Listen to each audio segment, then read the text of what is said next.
kings and queens were really treated like, of course, royalty. Bacall lasted 68 years on the throne, which is insane. Like, but the Maya were able to track star movement and time, like through the stars. They had two calendars, the ritual and solar. I'm like, that amazes me that like the stars can tell you how time works, or the sun, and anything in the solar system is like, it's amazing. But the Aztecs was one topic that just the whole video blew my mind because, well, mainly because of their rituals. They would sacrifice people. They chose children and anybody, believing if the child cries before the sacrifice, then the rain would come.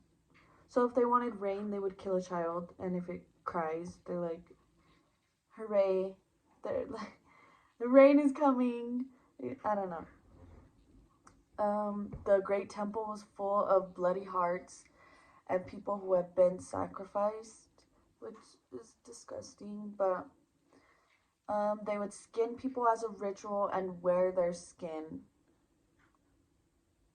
Victims were cut up and stewed and eaten, and this was considered sacred. A priest had to do a fire in a victim's heart body to renew the world. If it failed, the world would end. So he had to make a fire in the heart, and the world would end if that didn't happen. The Aztecs was just one topic that I was just so, you can see it as I'm talking. It was so like, why did you have to do this? I don't know.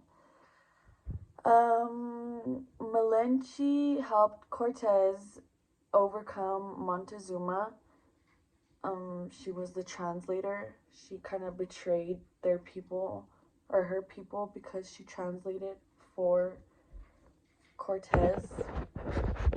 Um, After the Spaniards fought the Aztecs, they left smallpox. So they defeated them and were like, oh, there's this disease too. Okay, the Silk Road. The Silk Road connected the east to the west. It was 4,000 miles long. It was for trading connections.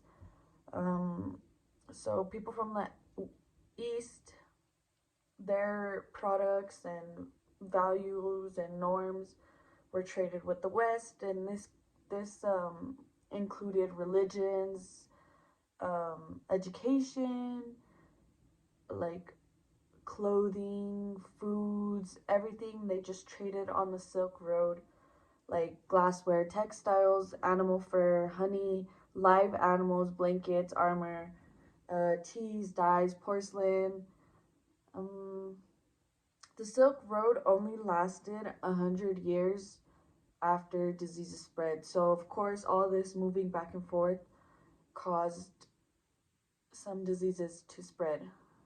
Iran, but along the Silk Road was many like travel stops.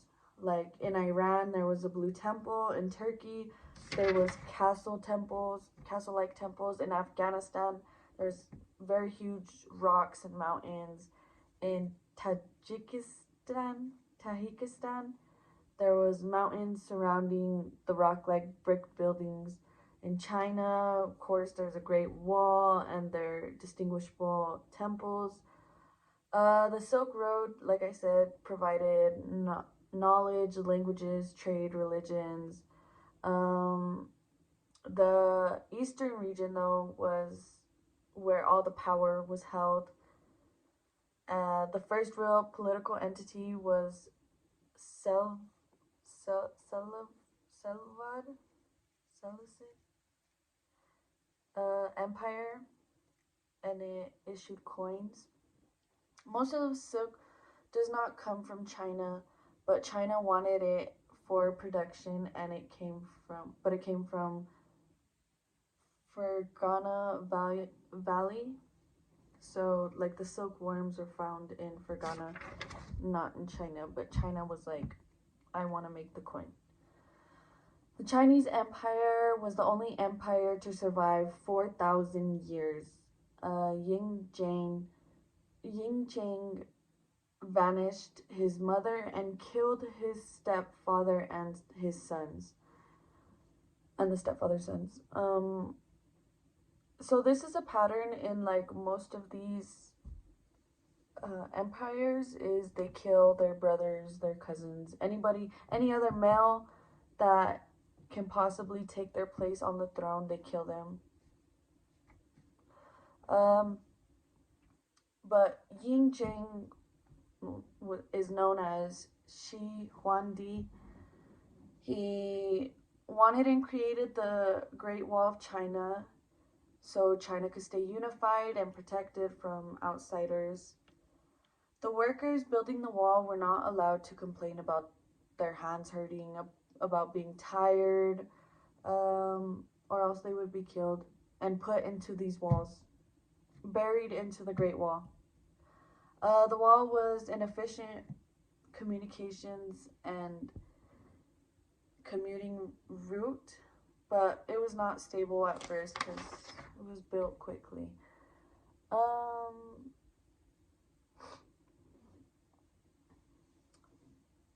Han Dynasty brought peace. The new emperor brought peace. Han grew to 50 million people. Yang Di strengthened the Sui dynasty. It took 6 years and 5 million people to construct a 12,000-mile canal. And this canal connected the Yellow River to the sea. It was the most efficient way of transport. Yang Di was killed by his underappreciated people who slaved over the making of the canal. So everyone who was busting it, making the canal, they killed Yang Di because he was so forceful and mean. The Islamic civilization, Muhammad was born in 500 BC. He was the trusted one. He was a merchant. He was a verbal expresser. Everyone's seen him as a voice of God. The Muslim year started after Muhammad was booted from Mecca and invited to Medina. Muhammad destroyed the pagan idols during the fight with Muslims in the Mecca. And this was considered the breaking of the past.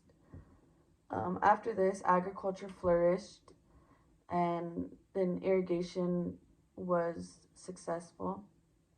An irrigation system. Trade was important to the Islamic community, just like many other empires. Salah made Baghdad a center for India and Islam, and the House of Wisdom was for scholars. There was science, history, knowledge throughout, since most scholars were from outside Baghdad. The scholars' findings were translated and shared.